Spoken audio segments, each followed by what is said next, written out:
સન્નાળી નામનું એક નાનકડું ગામ અને આ ગામમાં કાઠી સમાજનું એક ઘર. કાઠી સમાજનું જો કોઈ સાંભળતું હોય ને તો એમાં એક વિશેષ પરંપરા કે પત્ની મરી જાય નાની ઉંમરે તો પુરુષથી રડાય નહીં, અને જો જાહેરમાં રડાઈ ગયું હોય ને તો એને બીજી વાર લગ્ન કરવામાં તકલીફ પડે. એટલે હવે 35 વર્ષની ઉંમરની નાની ઉંમરે એક પુરુષ ગર્ભંગ થયો, ક્યાંક આમ એરું કરડી ગયો અને બાઈ મરી ગઈ. બહુ સમજદાર બાયો, હજી આમ સંસાર માંડ્યો તો એના 1-2 વર્ષ માંડ થયા હતા.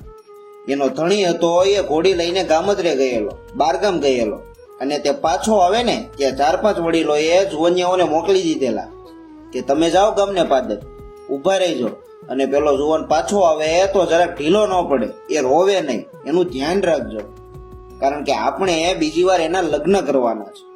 સારું, ઈશારામાં સમજી જાય એવા જુવાન માણસો હતા. અભણ હતા પણ સાહેબ એની સમજદારી ખૂબ જ હતી. એ ભણેલા કદાચ નહોતા પણ ગણેલા ખૂબ હતા.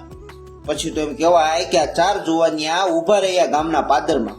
ઓલો માણસ આવે એની રાહ જોઈને બધા ઊભા હતા. જેની બાઈ ગુજરી ગઈ છે એ આવ્યો એટલે પેલા બધાના મોઢા જોઈને કીધું કે કેમ કાળું મોઢું છે ભાઈબંધ? કાંઈ નહીં, હાલો તો ખરા. નહીં, મને કે અટાણે ને અટાણે. તો કે બેને રજા લીધી છે. બેન એટલે કીધું કે ઘણા બધા સમાજમાં ભાભી શબ્દ વપરાતો નથી. બેને રજા લીધી એમ?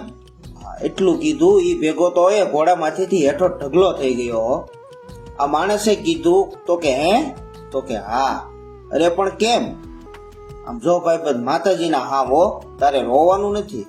તને ખબર છે ને આપણા સમાજમાં તું રડે તો બીજા લગ્ન ન થાય તારા.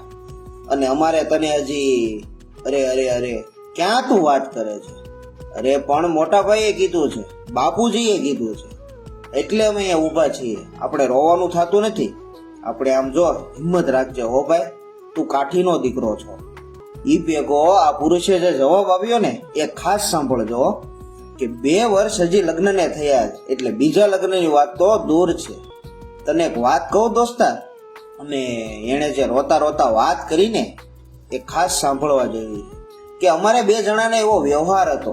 એક સમજદારી એવી હતી કે હું બહાર ડેલીએથી મહેમાનને ઘરે લઈને આવું અને ઘરમાં આવું અને એક કાકરી બારીમાં હું મારું ને તો એમ સમજવાનું આ અમારી એક સંજ્ઞા હતી કે એક કાકરીનો અવાજ આવે ને તો સમજો કે મહેમાનને ચા પાણી પાઈને રવાના કરવાના છે, અને જો 2 કાકરી વાગે ને તો અમારી સંજ્ઞા એ હતી કે તો મહેમાનને ગળાના હામ દઈને પણ જમાડીને મોકલવાના છે.